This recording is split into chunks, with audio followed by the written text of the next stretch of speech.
Good afternoon, everyone. There is more to life than GDP, but goodness, it does help.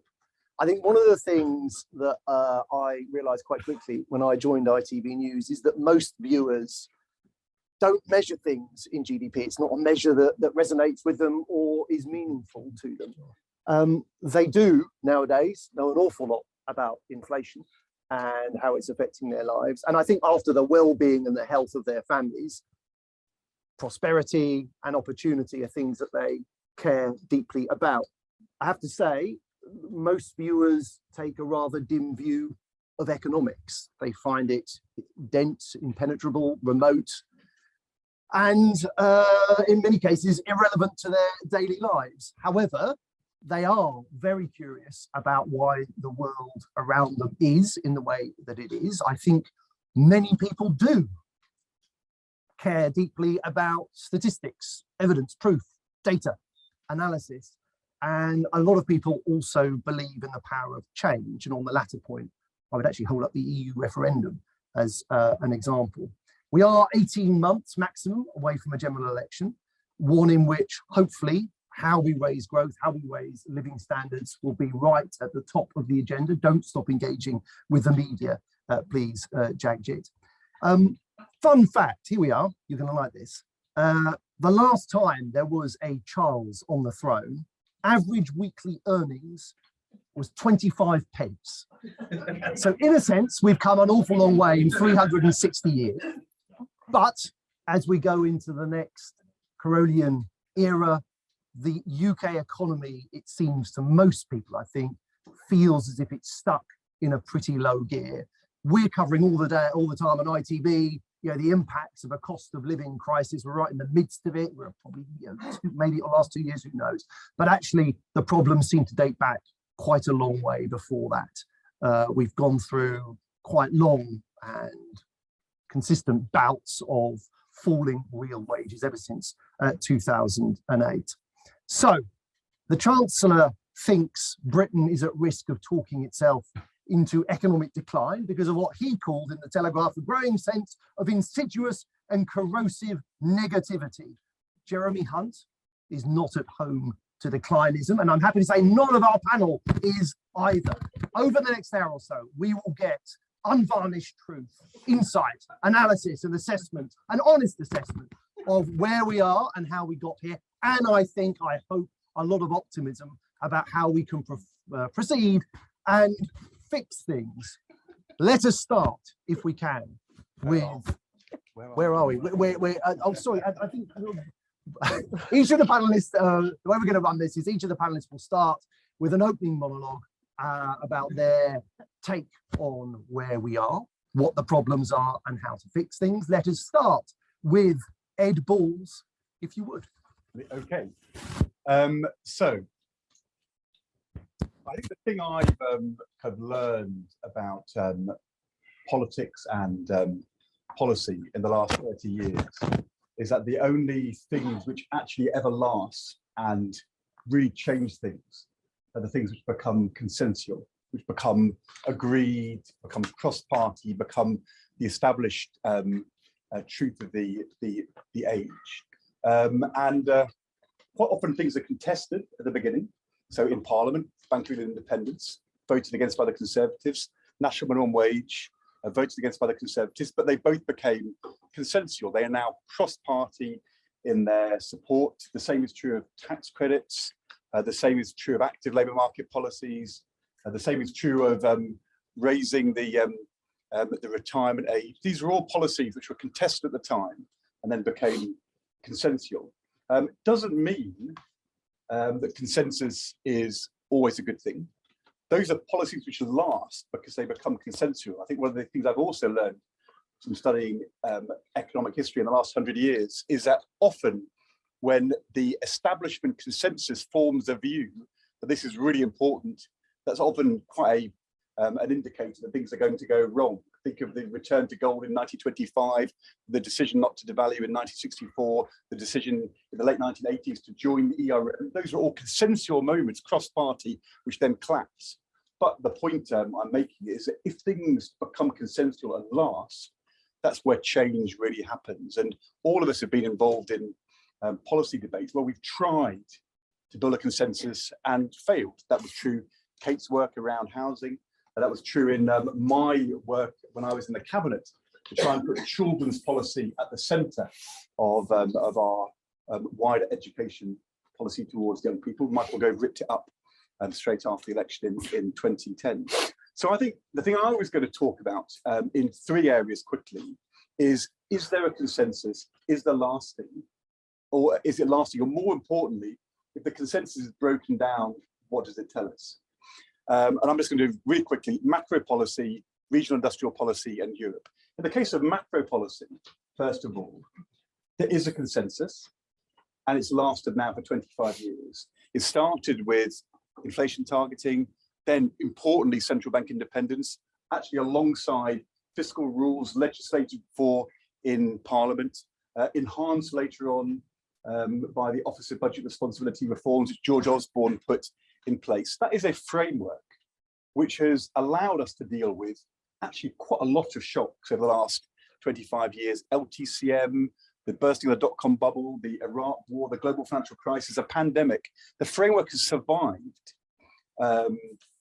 those shocks. Most importantly, it survived an attempt last autumn by a Prime Minister and a Chancellor who attempted to dismantle the consensus, who said we don't need to have, to respect central bank independence, to question whether or not it was a good policy, who decided to move away from the normal approach to macro fiscal decision making, dispensed with an independent assessment through the OBR in advance of the budget of the economic numbers, and the markets and politics threw them out. And the one thing that Liz Truss and Kwasi Kwarteng have achieved is re-establishing the 25-year macroeconomic consensus, which is cross-party in our country. Doesn't mean that it's perfect. Doesn't mean you can't operate the system well or badly. We can debate, is the Bank of England doing well or badly in operating the system? Doesn't mean you can't discuss change. I mean, Jagjit in his recent lecture has talked about, is net debt the right fiscal anchor? Should we be thinking about net wealth instead? And that is understandable. It's hard because it's really hard to operationalize. And there are reasons why net debt is easier to use. We can debate those things, but we're doing that within a framework which has lasted. It's cross-party because fundamentally we decided we knew what we wanted, stability with flexibility, and we put in place an institutional arrangement which has lasted. So that is a case of a consensus which lasts and works, the opposite of the return to gold. In the case of industrial and regional policy, one of the things which kind of strikes me at the moment is, for the first time, there is starting to be a bit of a consensus that it's important. We actually do need to improve productivity, and we are worrying about regional inequality. We need to do something about that. And in some ways, that is a step forward, because I think for most of the last 100 years, we didn't even agree on that. But in terms of the goal, what actually we're really trying to achieve, or the levers, what makes the difference in driving industrial or particularly regional policy? How important is infrastructure or housing or skills, which skills, innovation, and how hard should we pull the levers? There's no consensus about that at all. And more importantly, there's been no consensus on the policy regime. It's changed from government to government, and actually it's changed from prime minister to prime minister. In the last few years, levelling up has moved from being something about devolving to something about centralising policy through dispersing central pots, back in the budget to a bit more devolutionary. But over the last 30, 40 years, you've had the regional development agencies, then you've had LEPs, you've had combined authorities, we've had government after government ripping up what was there before. And the reality, when you talk to policymakers and practitioners, everybody says, I mean, this policy regime has been so unstable, it's been so chopping and changing, there's never been a stability to make decisions. And even then, we're not really sure what decisions we should be making. No consensus in the policy regime, no consensus in the levers, partly tells us why we haven't done a very good job. And then my third point is, of course, Europe, because that is an area where politics has failed in a different way. There was a soft consensus, I would say, in the 1990s about British membership of the European Union. That consensus has collapsed over the last 10 years, and we're now left with an economy which doesn't really know how to think about its trading and wider relationship with its main economic partner, the European Union, or how to think about trade policy more widely. It's really easy to say, well, that was just because everybody was conned. But the truth was there were deeper intellectual issues which we failed to address. We never really understood, could you find a way to be a member of the European Union outside the euro area? And was that something which was legitimate and long lasting? And, you know, there are some people now who will say, well, look, if only we joined the euro, that would have solved it. I can tell you, if we joined the euro, we'd have left the European Union 10 years earlier than we did in 2016. I don't think we solved that. More fundamentally, we never really knew what was this political entity, the European Union, what was its future, and were we willing to sign up to it? And many of the debates which Nick and I were involved in the 2000s, the dissonance between what we thought Europe was for and what many of the things our European partners were saying Europe was and would become, especially around the consensus, the Giscard d'Estaing period. But the reality is, for whatever reason, we failed to win the intellectual argument. The consensus broke down, and we are now kind of outside with no view about what the objective should be, really, let alone the institutional framework. So that is my contribution. Consensus matters if it lasts. It only lasts if you understand and win the intellectual and the political argument. In the case of the macro framework, we've done that, and it's a big success. Doesn't mean it's perfect and can't change, but we've won that argument. In the case of regional industrial policy, we haven't won the argument at all. In fact, we've never been clear, and I think this is true of the National Institute and the academic profession, is of policymakers. We've never really known what we want to do, how to do it, on what scale, let alone put in place institutions and a policy regime which can last and give the stability which actors need to deliver. And in the case of Europe, we never tried to win the argument. We never properly understood the argument. We failed, and the consensus has broken down. And that's an area where I think at the moment we are in freefall. And if you want to understand why at the moment it feels as though politics and economics is not going well, why the economy is not growing, and why business isn't investing, there's your answer. The consensus is collapsed, and we don't know where we're going.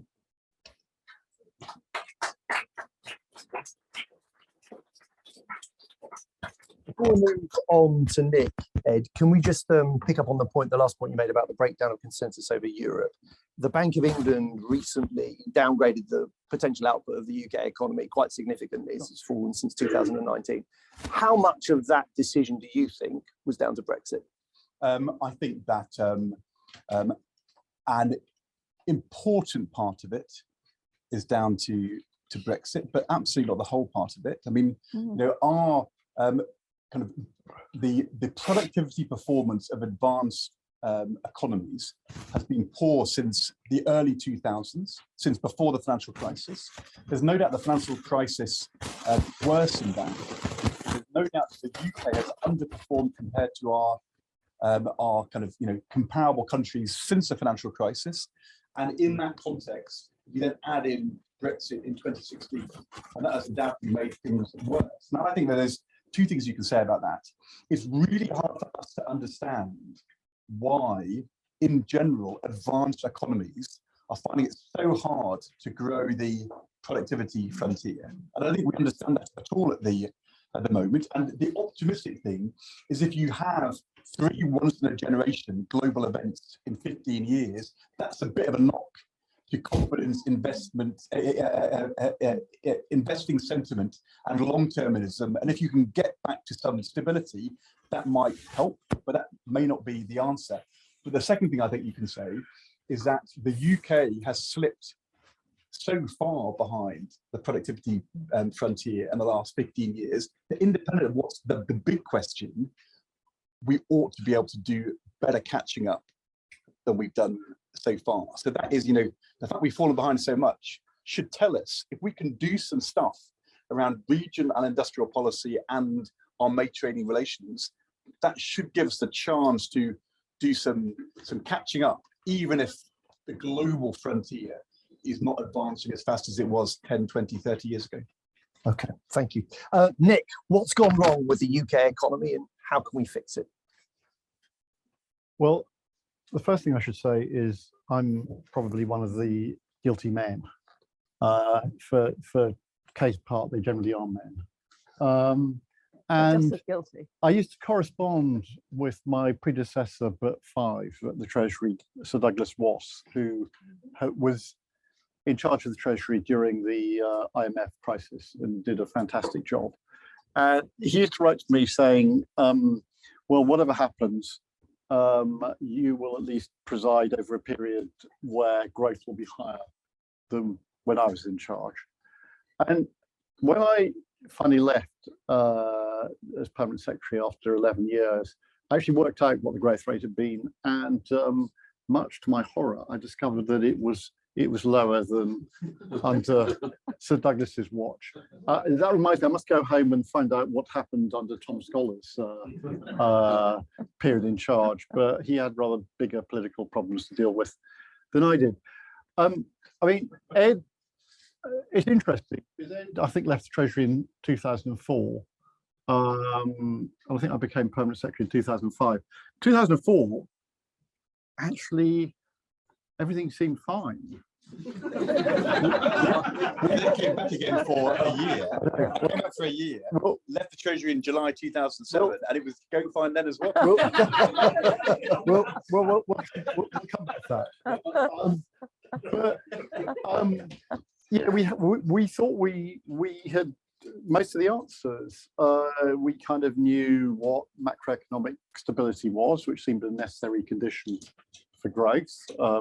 2% inflation target, some fiscal rules, which generally we were just about meeting. And we had a productivity framework, which actually has a lot to do with the work with which the National Institute did from probably the 50s onwards, in terms of what drove growth, which was a combination of investment, skills, innovation. This is always where I begin to panic, because competition, and actually some really interesting analysis, I think, by the National Institute, concluded that competition was central to the catch-up on productivity up until till mid-2000s, which is something I will come back to. And then there's a sort of thing which we loosely describe as enterprise, which covered a multiplicity of things. The interesting thing is that here we are almost 20 years on from that. And I don't think the productivity framework, I mean, the government publishes a new growth plan every other year, and it will dress up the framework in different language, but it's basically the same framework. And so why has it all gone wrong? I mean, Ed alluded, look, I think there've been 4. Ed mentioned 3, but I'm gonna chance my arm and go for 4. You know, effectively shocks. Some self-induced, some completely exogenous, which meant that growth during this period was always going to be a bit of a challenge. And I'll start with the self-induced ones. I mean, the first is financial crisis, where, for whatever reason, I mean, obviously it was made in America, but Europe bought all this crap, which the clever people in American investment banks developed. And Britain had the biggest financial sector of all, so it was always going to be hit by the financial crisis. And I go back to our projections for GDP around about the summer of 2007. And if you roll those forward and looked at 2015, you know, the economy was some 15% smaller. Now that wasn't, I mean, you can argue about whether that was capacity which was totally taken out, or whether there was spare capacity, but 15% of GDP is a hell of a lot. Depending on which year you're in, it was about 300 billion. Apply a tax rate, you know, of sort of 35-40%, and you suddenly realize you had 120 billion hole in the public finances, which probably is never going to come back. I mean, we can all fantasize about how if we just spent more money, that somehow we could have kept that GDP at a certain level, but I don't really subscribe to that point of view. The other self-induced shock is the road protection.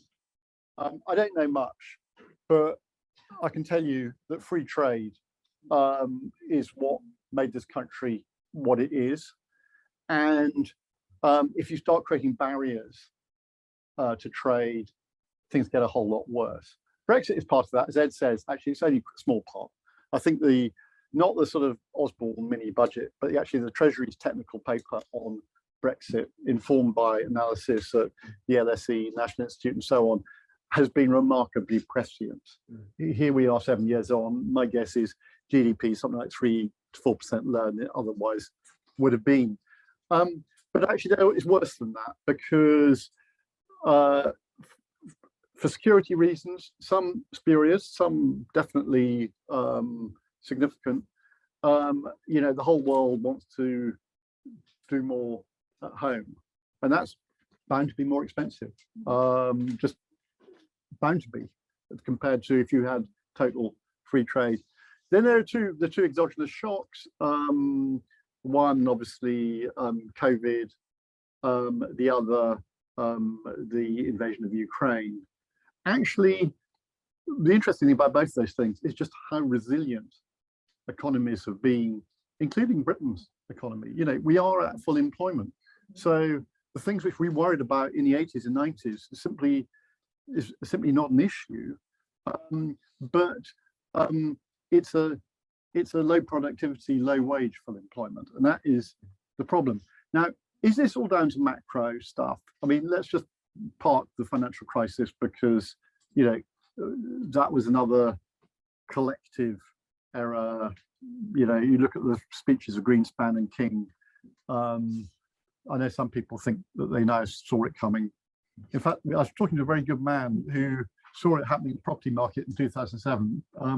Although Ed did ask if he'd made money, and sadly he hadn't.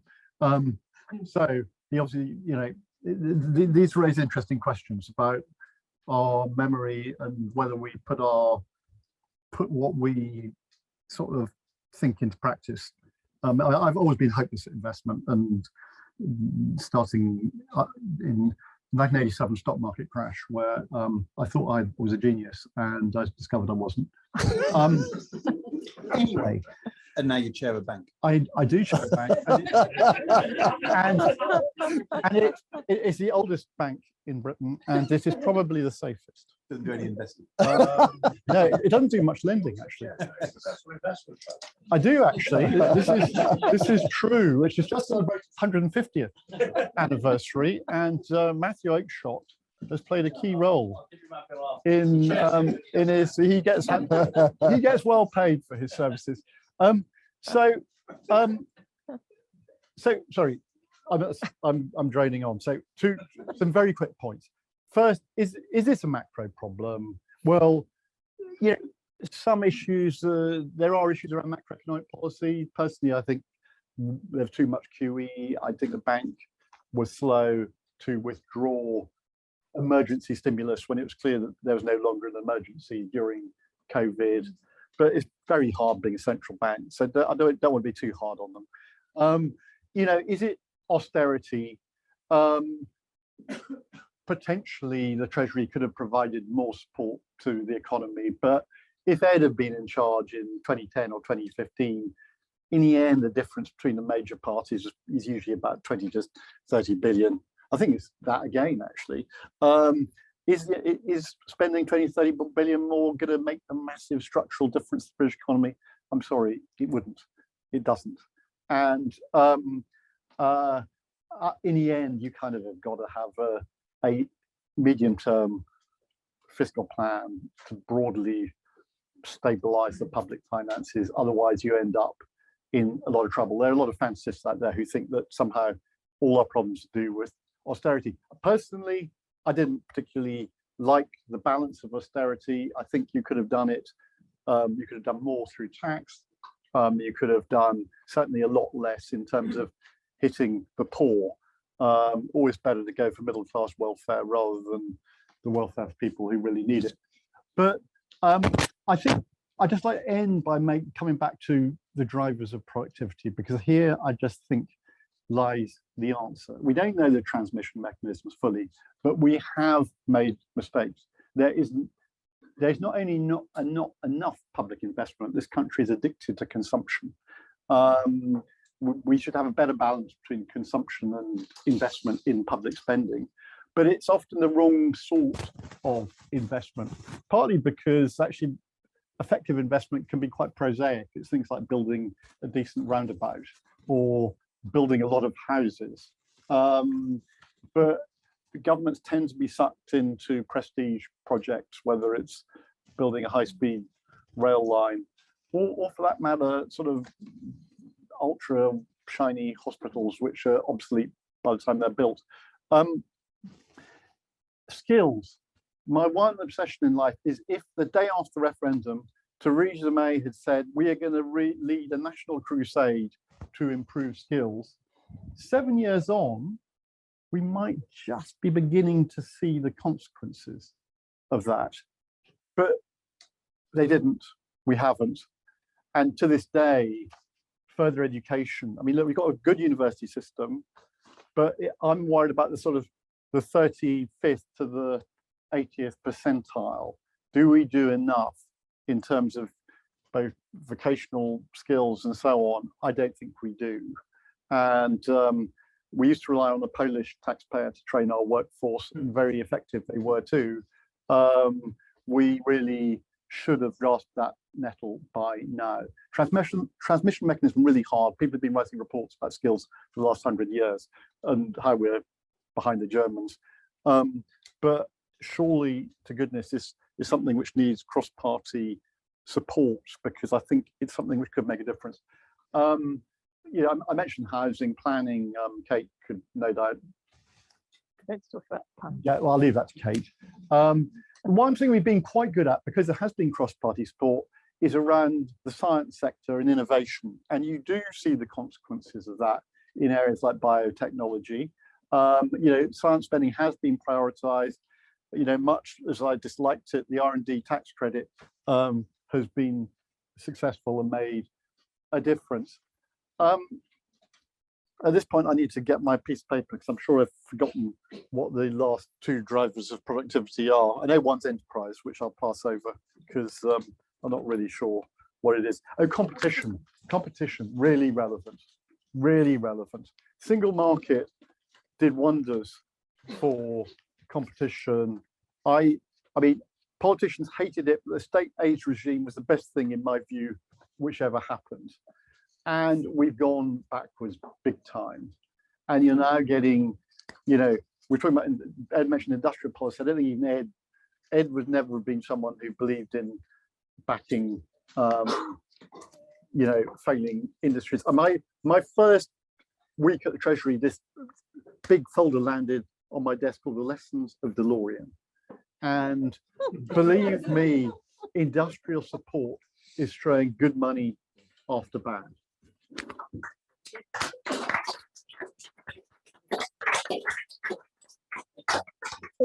Talking about industrial support, I think, Nick, that we're due to get an announcement about Tata's potential gigawatt factory. Governments, I think sort of Tata wants £500 million of subsidies and sort of incentives to build. Is that something that, how much would you be advising government to spend on a project like that? Well, I mean, I'd be against it, which probably explains why I'm no longer in the job. I think in current times, that's a difficult message to get across. But in these situations, these footloose multinationals have the government over a barrel. And usually what ends up happening is the government spends lots of money. And within a decade, actually, the plants close because in the end, we can't compete. And yeah, a sort of client state where industry depends on handouts from the government is not, and it comes back to competition. I just don't think it is a long-term answer. I mean, there can be very good, Rolls-Royce on occasions, I think probably government support help keep, one of the leading aero engine manufacturers in business, but you've got to be very careful. And do you have any concerns in the context of what's happened in the last year or so about the UK's position being squeezed, if you like, between those? Well, we've got a real problem because when I mentioned protection, this is a global phenomenon. Everybody is putting up bigger trade barriers, arguing that national security requires it. We are on our own. This is really quite dangerous for us. We've always sort of believed in multilateralism, but the World Trade Organization is irrelevant. What's going to happen will be determined by the United States, the European Union, and China. And we are like some voice in the wilderness. We'll always talk up our influence, but believe me, we will have no influence on this. And this is going to be really problematic. And we're already seeing this play out in the car industry. There'll be other areas too. It's a lonely world if you're not in a trade bloc. Probably that's a very glum note, but let's okay. Kate Barker, get us bullish optimism, please, from you. Well, I don't know start out by saying something about the National Institute, actually, since I worked here in the 1980s, and I wanted to say, that I'm very grateful for that time. I'm particularly grateful to Sheila, who it's nice to see here, who was the person who taught me how to deal with data. I'm not sure I'm very good at dealing with data, but to the extent I cope with it at all, it's thanks to Sheila. And generally thanks to my time here, which was, I wasn't going to say a happy one because generally it wasn't, but I'm sorry. but I learned a lot. Maybe that's. I won't go. Perhaps I discuss the reasons why I didn't enjoy it, but I did make some good friends. And I really admire the fact that since this time that the National Institute has gone on flourishing in more difficult financial times because of the decision by governments that they weren't going to continue to sponsor macroeconomic research to the same extent. And it's a terrific tribute to all the people who've come along that the Institute has been able to carry on being effective. And I thought perhaps I ought to say that, and making me happy was not really the aim of it. I think the difficulty, the question, sort of exam question that we were set was what's wrong with 20th century economic policy. We've heard a lot about that. And you may well wonder, and indeed I'm wondering if there's anything left to say about it. I think the first thing is you want to be, in your answering that question, is, are we really clear what has failed? What actually would we like to be different to make it look successful?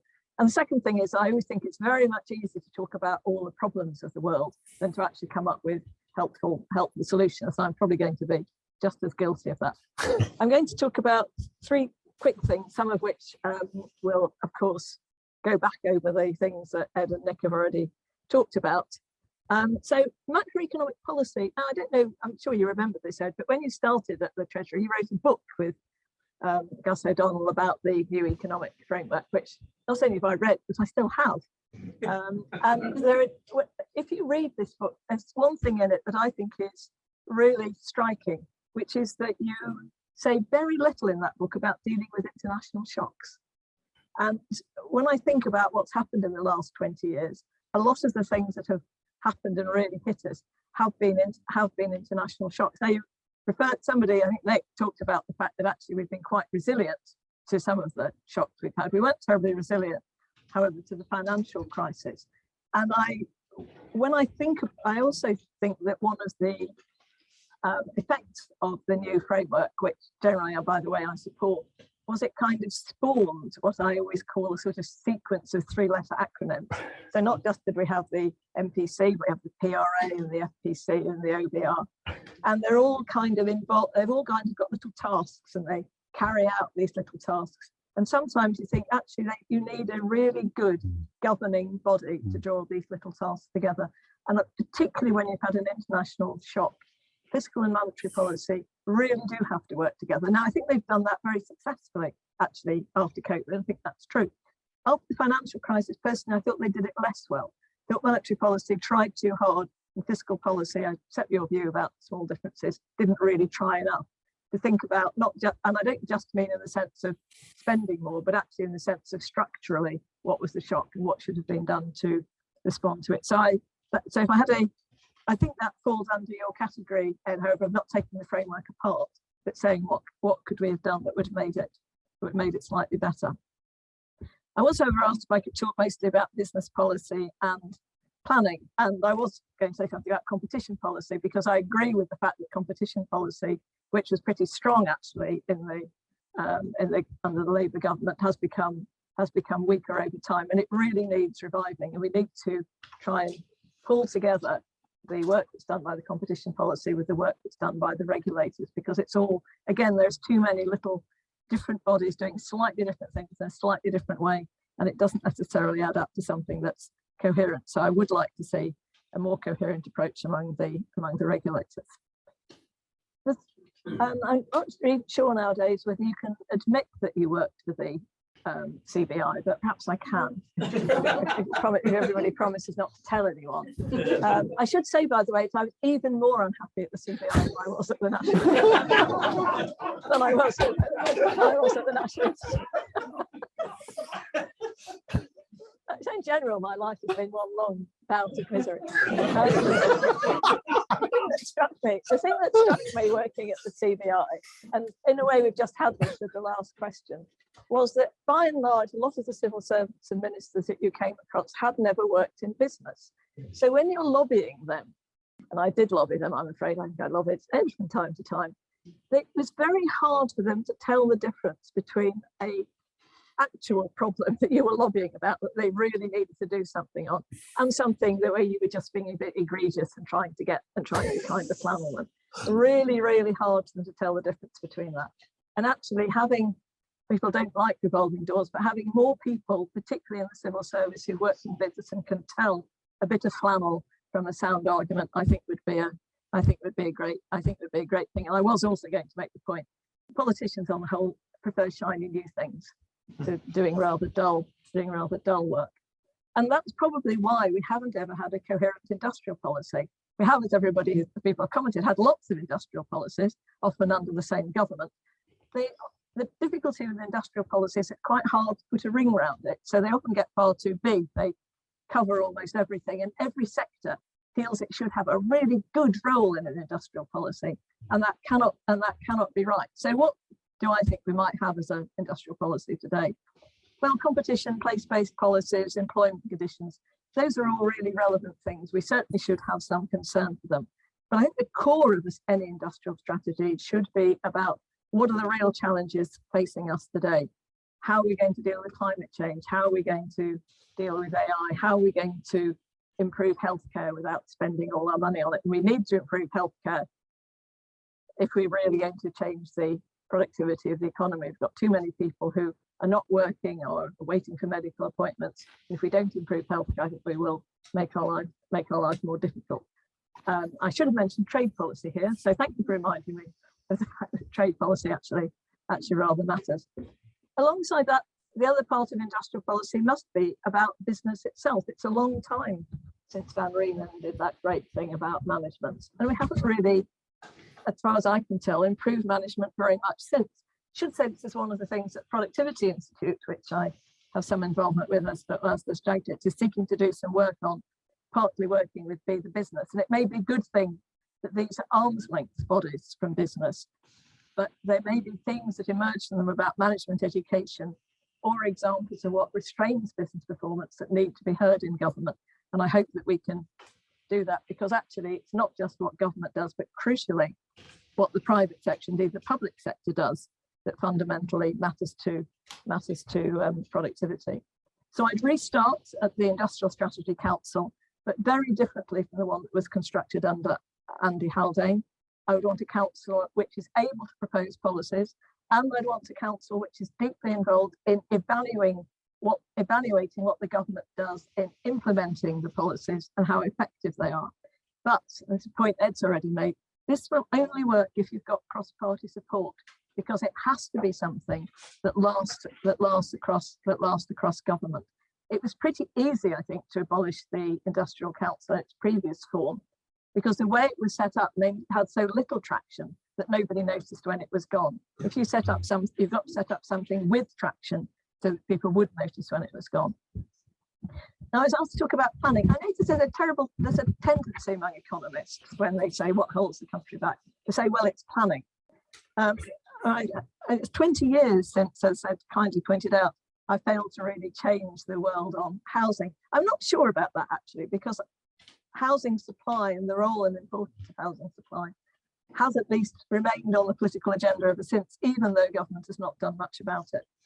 The truth is, however, that much as we may all dislike planning, in a densely populated country where we do worry a bit more about food security, we worry about land use, we worry about climate change, we worry about the state of our rivers, it kind of matters what you do with land. Changes to land use can have a degree of permanence. And last week, the Geospatial Commission, helped us flag to something I was involved with, published something called Finding Common Ground, which was about using data to take some of those big decisions about how we use land, and I commend this.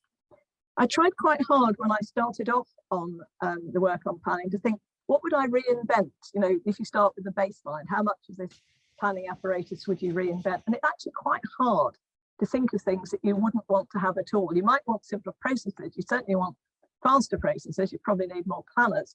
I'm not sure you would strip very much of it away, with the possible exception of the green belt. And as those of you who ever heard me talk about the green belt, no, I generally say it's fine to say you don't want to have the green belt, but if you say it in public, people post shit through your letterbox. I speak from personal experience on that one. The thing that, however, I think did get lost in planning, again, Ed referred to this, was regional planning. Planning by local authorities is just not the right scale to think about the big problems of where to put industry, how to deal with some of the environmental issues around species and biodiversity, how to deal with rivers. Rivers don't confine themselves generally to local authority area, neither do any of these big problems. The difficulty when you move it up a sphere is people say, well, that's not very democratic. But to some extent, planning has to be not very democratic. It should be something where governments think about, as they should do, about national infrastructure plans, the big plans about water, railways, and then my view remains, as it did in 2005 when I tried to put this into place, it remains the case that an independent body should then take the actual decisions. Than ministers. When these decisions go to ministers, they have a tendency to sit in what I vaguely imagine to be a large heap on their desk, in which it always falls into the two hard box. So I think we need planning to go back to a bigger scale. Localism just hasn't worked. We need to reinvent regional planning, and we need to have national infrastructure plans that actually work and against which decisions are made on expert advice. I've not really talked about housing because I think I've said enough about housing over time, but I'll come back to say something about planning and business, because one of the issues when I did the work on land use planning, the proposition that Treasury had was that planning actually, the failures of planning actually held back business. And I then was trying to construct a document under NIC's 5 drivers, which looked at planning, business and productivity. And it's pretty difficult actually, it really didn't work. We're really straining at nuts. It was quite hard, in fact, to find specific examples of business things that have been really stopped by planning. Some of them had been held up, but they were not really stopped. And I'm reluctant to say that I think planning is a big problem for individual businesses. That is not to say that things like the Oxford Cambridge Park, which will have a big spatial view about businesses and may help some very specific industries, won't be a good thing. But the idea that individual businesses are held back is one that I don't really like. But I think you can link the failures on planning and perhaps business strategy to a more general incoherence, which I think has come out from all 3 of us, about we don't know really what we want the UK to be. But in the spirit of optimism, which has encouraged on me, I might talk about what went right. I agree with Ed. I think the MPC was right. I think as you referred to, the minimum wage was right. Something you didn't talk about was the pension commission. That was a terrific achievement. And those three things, the ones you've mentioned, have lasted, and they have made the UK a better place. So our search today should be for the 2 or 3 things that are going to follow that, that are really going to stick and will make us a better place as we go forward over the next decade. I think that's reasonable.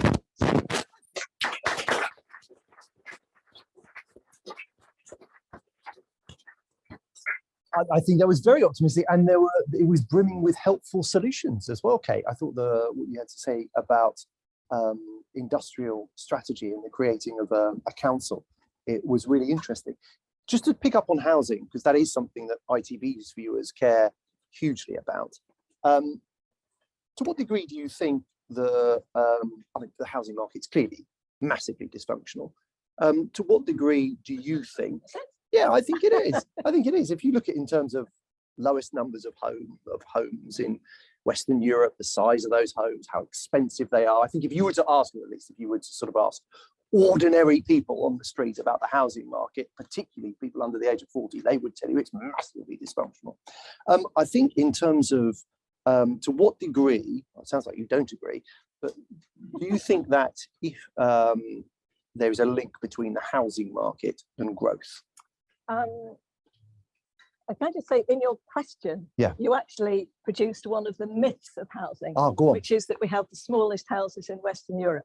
There is no statistical basis for this. Right. Okay, I just like to say this because people say it all the time, and I always tell them there's no statistical basis for it. Tim's looking very baffled, but yeah, I thought I knew the statistical basis of that. I'm going to go away and check my source. When you come back, when you found it, Tim, do let me know. But there is not a decent statistical basis for it. Certainly not for the fact that the new homes we build are the smallest in Europe. Too late. Anyway, I'm sure Tim will write round to all of you to tell you if I was wrong. Do I think there's a link between productivity and housing? To some extent, yes, because, and actually this comes back to one thing I mentioned I would have got rid of, which is the green belt, because you, by the introduction of the green belt, and it may become less true now after COVID, and people don't have to come into work as much, you were forcing people to live further away from big industrial areas. You're also skewing what people spend their money on invest in, because if you have a system where you systematically oversupply, so people believe that house prices will go up in the long run, they invest in housing when they'd be more useful to the rest of us if they invest in other things. And the point about consuming and not investing is one of the things I think we are going to have to tackle going forward. It'll be politically rather unpopular. One of the ideas the Labour Party. Oh, sorry. Do you want to pick up on the housing thing? Yeah. The interesting thing is, I think there is evidence that the housing market is holding back productivity growth and driving regional imbalance.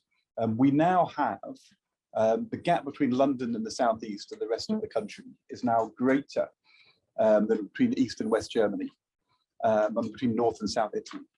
So, and unusually compared to other European countries, those divides have widened in Britain in the last 30 years. But if you look at wage differentials and you adjust them for housing costs, somebody on the lowest 10% of wages who moves from anywhere outside London the southeast to London the southeast will be worse off, even though wages are higher at London the southeast with housing costs. The same thing is true for the 50th percentile, so somebody in the middle.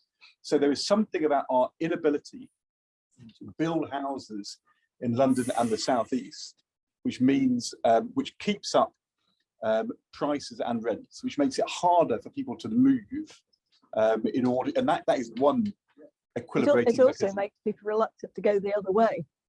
Yes, although there is, although we have a lot of mobility, we have a lot of people moving the other way because people basically cash in later in life. That may be changing after the pandemic. And the second thing is, if you look at our cities outside London, the southeast, our cities are smaller than comparable cities in Europe and in America, and that is partly as in kind of the effective labour market, and that is partly to do with transport. In America, you can travel faster by road. In continental Europe, you can, than in the UK, to commute. In continental Europe, you can travel faster by train to commute. And Britain is the only place where we are slower, both by road and by train, than other comparable developed countries. But that is only partly about transport. It's also about housing. And if the housing is not close enough to the centre, then you don't get the kind of agglomeration effects that you would like to see. And so the de facto London housing, so the de facto London economic area is much, much bigger. And that is both about housing and about transport, and that's not the case in other cities. Kate asked, Kate referred to use of land. One of the, I think it was the Financial Times that ran the story, Labour Party is considering forcing landowners to sell plots to councils at lower prices. And is that idea, sounds like to be honest, I'm not actually sure I know enough about whether that's either the policy or what it would mean to comment. I think what is really interesting to me, though, I was at the House Builders Federation last week. This partly goes to Kate's point, their annual lunch last week. They're all in complete consternation because what happened last autumn, the dropping of national housing targets, I mean, has meant that their expectations for housing starts in the next 1 or 2 years is basically half, combined with what's happening with nitrates, which is also kind of holding back house building everywhere. But they were in a complete state because I think they thought that there was a consensus about building houses which was forming. And the truth is, Kate, it never went away. It was never enough. The same, but at the moment, it's going backwards. And the same thing happened when regional spatial strategies went, because they contained very strong house building targets. And when they went, and I can also remember, to link this to infrastructure, when they went, the chap for Anglia Water rang me up to say, how do we plan water now when we don't know what's going to happen to housing? So actually, regional planning. I agree with that. Good regional planning is something we really need. And I think it would help with a lot of the problems you've just talked about. You're shaking your head, Nick. What was the? Well, no, I'm just shaking my head at high time. I mean, the only point I would make, which I have absolutely no optimism about whatsoever, is the taxation of housing. When I was young, you still had something called Schedule A. You were taxed on the imputed income of your main residence. Well, I tried to explain that to my wife once, and she wouldn't buy it, and so I don't think anybody else will. But we've got a council tax which bears no relation to values of properties. It's based on valuation 30 years ago. There aren't enough bands anyway. That's just nuts. We've got our way of dealing with that is to have ever higher rates of stamp duty, which just discourage anybody from moving in the first place. Transactions taxes just tax transactions. So that I remember George Osborne being very proud of this reform, but actually I thought it was a really bad reform. And then of course there's the business rates, which I won't even go near. Lloyd George tried a land tax. It was abolished before it ever raised any money. I think he had to pay all the money back. It's one of those sort of extraordinary things. It wasn't abolished until 1918, but it never raised any money. But we should have a land tax, obviously, but we'll never introduce it because the success of the Conservative Party has been co-opting enough people who think that any threat to housing is a threat to them. And so the idea of returning to domestic rates, I mean, the Irish used their financial crisis really well. They lowered the rate of stamp duty and introduced a self-assessed property tax.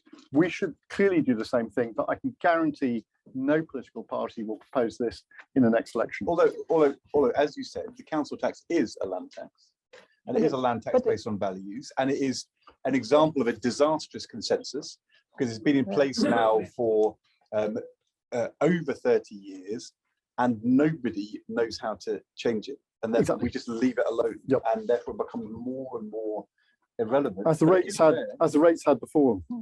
Reforming council tax would be a good thing. And without doubt, I mean, you may think the policy documents I wrote were not very successful, but the one that paled the most, undoubtedly, was the Lyons review on local government taxation, in which poor Michael Lyons poured his heart. I have a copy of that too. It's really, I look at it sadly. If it hadn't been for your report, housing numbers would have gone down and they went up. So that was good. I mean, the interesting thing. Thank you. I'd like to think that. I'd like to think people would be grateful, but they Well, are. I'm saying this. Like I said earlier, have we succeeded in establishing a cross-party consensus about the need to build more homes? No, because at the moment it's gone right back. No, I completely agree. It's just gone backwards again. I want to open things to the floor because we've got only got 20 minutes or so before we have to sort of wrap things up. Are there any questions that people want to ask? Could you say who you are, please? And the microphone's cutting round. There we go. My name's Richard. I'm the Chief Executive of the London Chamber of Commerce. I'm also the Village Idiot on Chadwick's governor team. So this is a Village Idiot question. It's about productivity and growth. I mean, a lot of our members are small companies. They're very keen on productivity. Actually, growth for them is a consequence of productivity. But actually, when they become more productive, they're interested in two things. One is the more time, earning more money, which they then keep. And secondly, having the time to then spend that money. So really, are we missing a trick by constantly talking about encouraging companies and businesses to grow, when actually we should be encouraging them to become more productive so they actually have better lives and more disposable income to spend on things which then create more growth for other people? Ed, do you want to comment on that? The truth is, companies don't normally become more productive. What happens is you have really productive companies who then get bigger, and you have unproductive companies who go bust. And the reason why competition policy is so important is because what you want to have is an economic regime where entrants can come in and outcompete the useless ones and then get bigger. But at the same time, be completely relaxed about companies going bust. And that's how economics works. My members have a lot of members who actually are very interested in productivity because they have no intention of growth. They want to sell the company and buy a beach house in California. And so still they develop a product. Yeah, but they have no interest in trading. They want to sell it as that. And the reason why they're not growing, and the reason increasing productivity. And the reason why we fashioned way of looking at growth. And the reason why in 1997-8 we cut the capital gains tax from 40% to 10% for people who owned a business was precisely to allow people who wanted to exit, and as a consequence of that, and to exit on better terms, as a way of then handing on to people who did want to make businesses get bigger. So I certainly don't want to say to somebody who starts a business and it's succeeding, you must make it bigger. We can make it easy for them to hand on to somebody who wants to do that, and that's what the capital gains tax regime is all about. But the reality is, firms are not normally unproductive and then they become productive. They don't normally, it's quite hard to go from being bad at something to be good at something. What normally happens is the good guys really expand and the bad guys go bust. And you have to have an economy where it's okay for firms to go bust. And competition policy is all about that. And what Nick was talking about this more, the danger of protectionist industrial policy is we all decide that businesses going out of business is a bad thing, but actually that's what happens in societies which don't have productivity growth.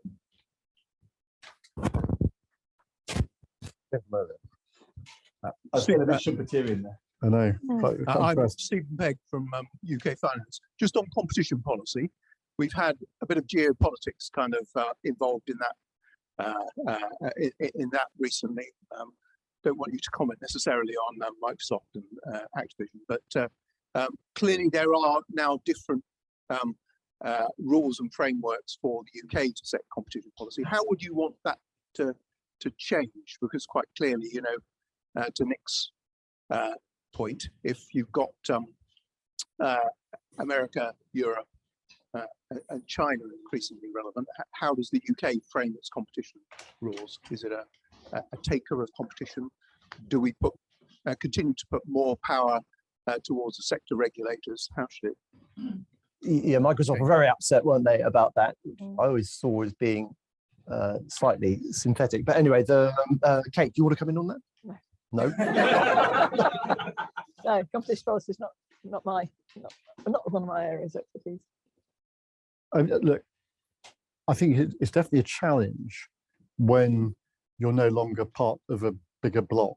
And the point I was making earlier was that actually the state aid regime within this quite big block kind of worked. I mean, it was very irritating sometimes. I spent a lot of time on the bank bailouts talking to the relevant bit of the commission.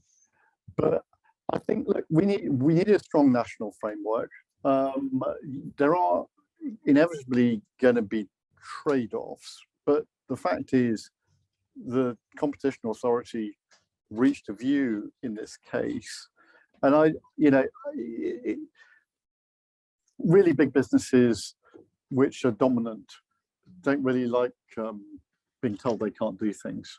So I have to say my sympathies with the competition authority, but I recognize it must be quite a lonely place to be right now, because I can imagine what happens in these situations is Microsoft be ringing up everybody at number 10, and the Prime Minister will really want to be helping Microsoft because it's a big name and it's a big story, and so this is really difficult territory.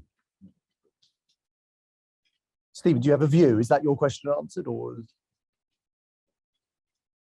Well, I mean, I think it's very difficult to kind of stand apart in these sorts of cases from the global decision making. There needs to be a bit more, I suppose, collaboration or coordination between international regulators, because you're talking about an international market. Standing alone and just making our decisions in isolation is kind of fundamentally difficult. I also fear a movement towards sector-based regulators doing all the competition stuff and merging it with competition, with consumer protection as well. So I think it's a fundamental mess, and I think probably could do with a commission or a proper review. Okay. Any more questions? Why don't we next to Stephen? Mario Pisani from the Society of Professional Economists and other places. Thanks for a really insightful discussion. One thing that none of you mentioned, and I'm great to get your thoughts, is the role of the financial sector in the UK economy, which has obviously been around for a very long time, but in particular since the abolition of capital controls in the late 70s and the deregulation in the 80s. The extent to which you think it might have been a factor because it sort of accentuates some of the regional distortions that you were talking about, but also as in absorbing human capital from other sectors. I think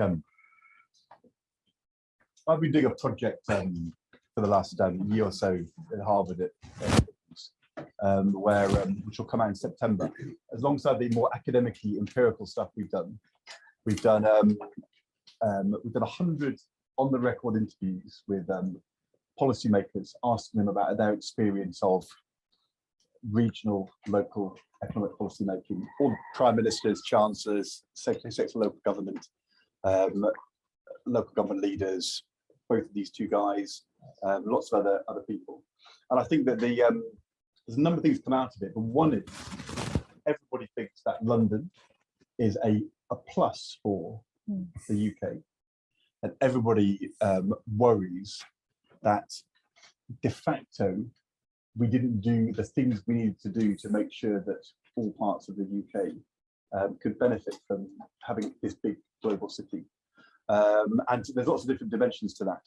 And so I would say, so my starting point is, if you have something which, for reasons of kind of history and reputation and expertise, is a global strength, the right thing you do is to try and build upon that rather than try to run it down. And anybody who says, and this includes former governors of the Bank of England, that the British economy would be in a better place if our financial services industry was smaller and less successful is, in my view, foolish. I think that's a really foolish view to take, because it is a huge strength. Now, doesn't mean that it can't destabilize your macroeconomy. We know about that, and therefore the regulation is very important. But doesn't mean that you can just assume everybody's going to benefit. And therefore, there's lots of things we should have done around housing, transport, innovation to spread the benefits of that across the UK. And the reality is there are lots and lots of financial services jobs outside the immediate London and South East, but there could have been a lot more. And it's an interesting conversation why that hasn't happened. But it's it's one of our big strengths alongside a couple of other big sectors. And what you've got to do is play that to your biggest advantage. And it's to the extent that it's a global industry, then we continue to prosper. And to the extent to which that global industry, the parts of that industry need to work with your main trading partners, being on the outside of the European Union, makes that much, much harder. And I think one of the challenges, when I talked about, we aren't, I used to say we won't join the single currency, the euro, in my political lifetime, but then that ended. So I had to kind of recalibrate. So I then moved in my lifetime. I don't think we're going to join the European Union in my lifetime. I don't think we're going to go back. The question is, what is the future relationship between Britain and the European Union, which is going to work to our advantage, and finding a way to do that. And that is important for financial services, but much more widely. And we could get to something over the next 20 years, which actually gets quite close to the rather unusual position we had, which was being a part of the European Union outside the euro and outside what will become the increasingly politically as well as economically integrated euro core, but an important, very close to our main trading partners. We could get there, but I just don't think that's going to happen by rejoining the European Union. But I do think that is one of those areas where sorting that out will be vital for the future of our financial services industry. Kate, do you want to come in on financial services? No, I was saying a slightly different, but it's related to financial services. You made a point, I think, about having regulation doing two things at once. I've got some sympathy with it, but in a job that I actually enjoyed, I'd like to say I did enjoy my two roles. I was on the board of a building society in Leeds. We found that quite frequently, it's not uncommon for the stuff you were supposed to do for the consumer conflicted with the stuff you were asked to do by the other bits of regulation. And actually, that's not very helpful. In fact, it results in you doing neither. There's a lady in the front here. Thank you. Sheila Page, many years ago, I worked on trade here. I wanted to put together the consensus, the planning must be slightly not democratic strands of this argument. Is one of the advantages of consensus not just consensus, but that it removes things from public debate, so that we don't have the director of the National Institute going around stirring up interest in GDP. We have economists becoming, like dentists. It has part of the problem been that we have become, that economics has become too much a matter for public debate. I mean, I was slightly shocked, I mentioned this to Kate earlier, last night, at a Labour Party GC to find a long discussion of rules of origin. Now, this is not something that would have happened 5 years ago. It's something really difficult to organize, respect, even within the National Institute. Should we remove some things de facto from public debate, in a sense, as the health service was for years, in a sense, as the military is? Perfect. I'm going to take the question also from William here as well. We'll amalgamate the two because of the time. Yes, William Keegan. Does the panel agree with Larry Summers that there is serious trouble in store for this economy and has a lot to do with Brexit? Okay, let's go along the road. Kate, can we start? Serious trouble in store for the UK economy, and also we can pick up on Sheila's point too, in whichever order you want, about too much public debate. I don't think you can get away from public debate. I mean, it's one of the great difficulties with sort of planning and housing. And one of the remarks that people often made when I was doing the work on planning, well, what we need to do is to take it out of the political system. Well, yeah, try taking out of the political system something that is really going to affect people's lives in particular places. You can't do it. All you can do is try and ensure they have some voice, maybe some compensation for what's going on, but ultimately you just have to face up to the fact you're going to have a balance. Do I think there's serious trouble with this economy in store because of Brexit? I'm not quite sure why it's in store. Quite a lot of it's already quite a lot of it's already here. Things are bad and we're going to get a lot worse. I'm not sure. I'm not necessarily sure. I think things are going to get a lot worse because of Brexit.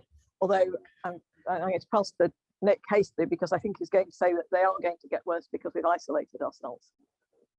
Well, I'm actually an optimist. One of the reasons I set out all the problems we've had over the last 20 years, some of which were exogenous, is, touch wood, if there's any luck, the next 20 years won't have quite so many threats to economic activity. So I think we can grow, we will grow. Actually, generally, economies do grow. And occasionally people learn from their mistakes and you get better at doing things. So all I would say is we will grow slightly more slowly than we otherwise would have done if we'd remained in the EU and the single market. On the point on debate, I think the reason why there isn't debate about the military is it's been relatively successful in what it's been asked to do. And for a long period, the NHS, for all its faults, was perceived to be relatively successful and indeed the envy of the world. I don't think that's true now. And actually, if you go back to the 19th century, there was massive debate about the armed forces after the Crimean War, as there was about the civil service, and Gladstone reformed it and introduced promotion on merit and so on.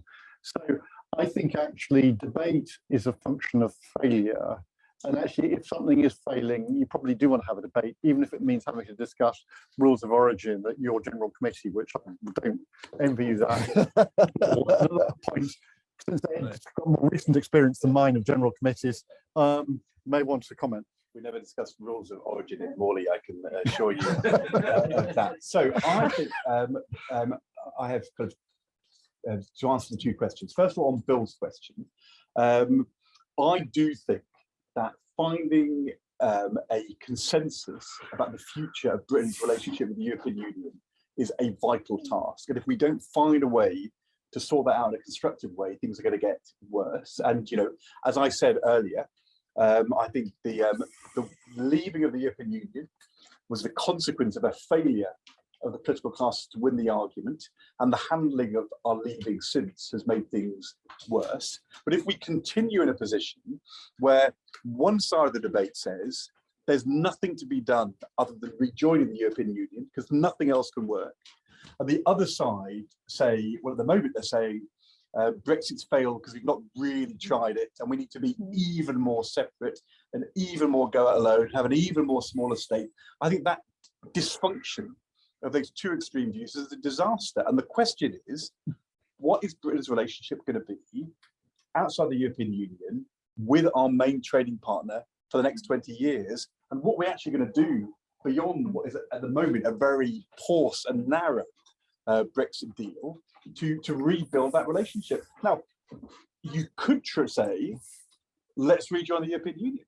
I just think there is no possibility of that happening. And therefore, if that's where you are over here, or you're saying, let's totally go alone, you're not actually facing up to the task. So is the Labour position currently the right one, you think? Well, so look, being like you and ITV, a presenter of Good Morning Britain, Monday to Wednesday, it's not my job to...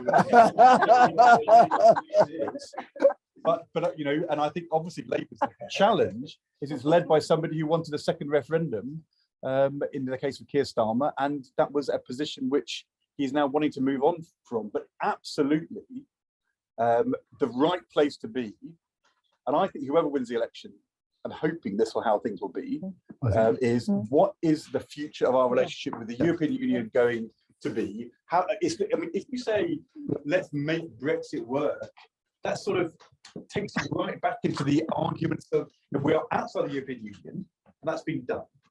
We are going back in. They're not going to want us. We're not going to want to do it in a way which makes sense to us. But there are massive choices about our relationship. Nick, we can decide what to let. Come in on that. Because you just say, the reality is actually the pendulum has already begun to swing. The Truss regime was peak Jacobinism, and we've had the Windsor Agreement. You know, actually, if you follow the sort of really boring parts of the Financial Times and elsewhere, you know, there are quite a few areas where we're beginning to face up to how do we develop the relationship. And I'm quite certain if there's a new government, we will move further still. And I like Ed, I think there's still a possibility we could rejoin just about in my lifetime, but it would be totally wrong in my view based on that now, because all the really important things which we've all been discussing, which any future government's got to tackle. The Conservatives that I know would say that the most likely successor as of today to Rishi Sunak, if he lost the election, is Brother Braverman. And on that basis, this is still a debate which is yet to be resolved. That's not going to be a consensus. The second thing, can I answer Sheila's? Yes, I was going to. I actually disagree with both. I disagree with both Nick and the premise of Sheila's question. I think the idea that if you make things consensual, or that you take the politics out of them, that stops debate. Yeah. I think it's actually the opposite of that. I think Bank of England independence started a very mature and rich debate about the making of monetary policy through the MPC and all of that.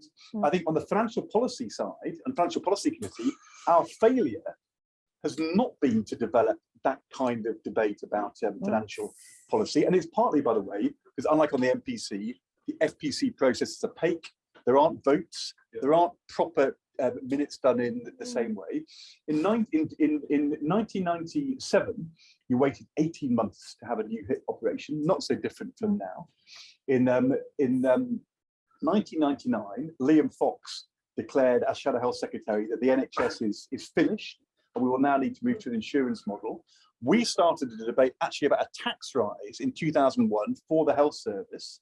By the time you got to 2010, David Cameron said, I'll cut the deficit, not the NHS. We actually managed to have, between 1999 and today, a debate about health, which persuaded people it's the best insurance policy in the world. And there has been a consensus about that.